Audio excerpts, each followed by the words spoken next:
안녕하세요. 이번 시간에는 지난 시간에 이어서 관세법 제12조 신고 서류 보관 기간에 관한 규정을 살펴보도록 하겠습니다.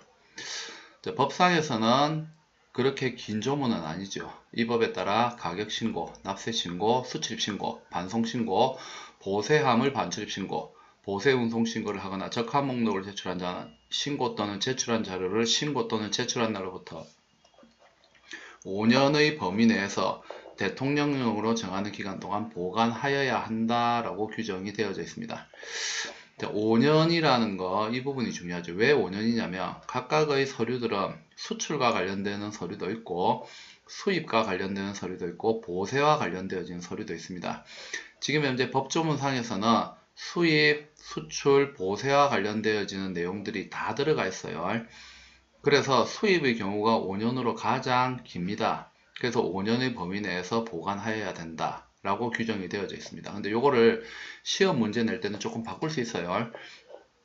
여기에 나열하는 법조문은 똑같이 나와요. 여기에 나오는 서류들을 보세와 관련되어지는 서류만 다 집어넣거나 수출과 관련되어지는 서류 또는 수입과 관련되어지는 서류만 다 집어넣을 수 있어요. 그렇게 되면 요 관련되어지는 수치는 상황에 따라서 변할 수가 있겠죠. 근데 법조문상에서는 수출, 수입, 반송과 관련되어진 모든 서류가 다 들어가 있기 때문에 신고 또는 제출한 날로부터 5년의 범위라고 이렇게 규정이 만들어져 있습니다. 그리고 각각의 서류의 성격에 따라서 보관기간은 다 차이가 있죠. 그게 이제 대통령령으로 정하는 기간이라는데 관세법 시행령 제3조에 보면은 신고 서류의 보관기간과 관련되는 규정이 있습니다. 이 규정을 보면은 수입의 경우에는 5년, 그 다음에 수출의 경우에는 3년, 보세의 경우에는 2년으로 규정이 되어져 있습니다. 근데 보통 이제 서류들 보면 수출, 수입하고 관련된 서류, 보세와 관련된 서류들은 서류 이름 앞에 보세인지 수출인지 수입인지 다 나타나 있어요. 근데 특정 서류는 수출, 수입, 보세와 관련된 용어가 없는 서류들이 있습니다. 이러한 서류들의 경우에는 이게 어떤 종류의 서류에 해당되는지 미리 여러분들이 기억을 잘 하고 있어야 될 것 같습니다. 특히 여기 지식재산권 거래와 관련되어지는 경우는 특정한 물품을 우리가 수입을 하는 경우에 이와 관련되어진 제품이 디자인권이라든지 여러가지 특허권, 지적재산권과 관련되어진 부분에 문제가 있는지 없는지 확인이 필요한 경우가 있어요. 그래서 수입하고 관련되어진 서류로 보고 있습니다. 자, 그리고 중요한 거, 관세법상의 용어의 정의에 보면 수출, 수입 말고 반송이라는 용어가 있었습니다. 자, 이 반송이라는 용어에 대해서 공부를 할 때 특정한 목적, 이유에 따라서 당해 물품이 국내에 반입되지 않고 다시 외국으로 되돌아갈 때가 반송이죠. 그죠?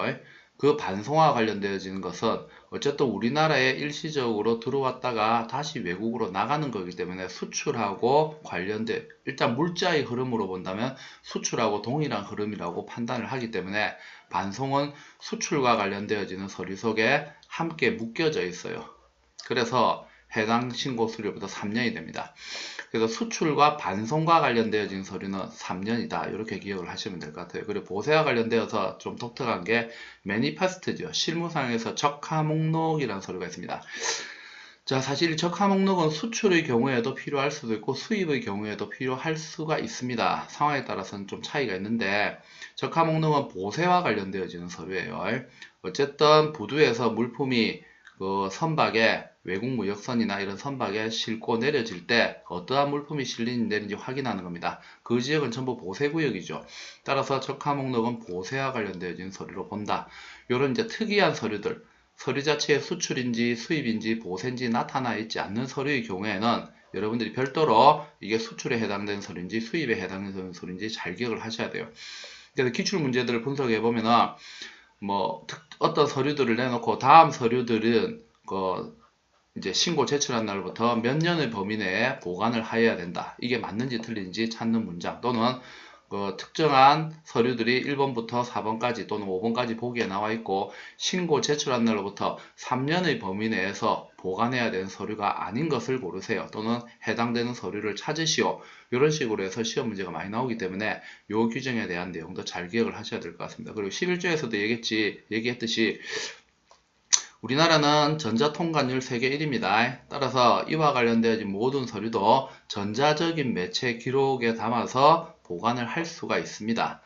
그래서 관세법 시행령 제3조 2항에 보시면은 제1항의 각호의 서류는 관세청장이 정하는 바에 따라서 마이크로필름, 광디스크 등 자료 전달 및 보관 매체에 의해서 보관을 할 수 있다라고 법령으로 명확하게 규정이 되어져 있습니다. 자, 이 규정이 시험 문제 나올 때 어떻게 나온 적이 있냐면 관세청장이 정하는 바죠. 요거를 세관장이 정하는 바 또는 기획재정부 장관이 정하는 바 이런 식으로 해서 행정행위의 수장을 바꾸어낸 기출문제가 있어요. 그래서 이 부분도 여러분들이 함께 잘 기억을 해야 됩니다. 특히 관세법정을 보실 때 관세청장, 세관장, 기획재정부 장관, 행정행위의 수장이 누구인지 이 부분이 나오게 되면 명확하게 정확하게 기억을 하셔야 됩니다. 자, 그리고 13조 규정은 삭제가 되었습니다. 삭제가 되었기 때문에 13조 규정에 대해서는 함께 우리가 알아볼 내용이 없어요. 그래서 다음 시간에 14조에서 다시 여러분들을 찾아뵙도록 하겠습니다. 수고하셨습니다.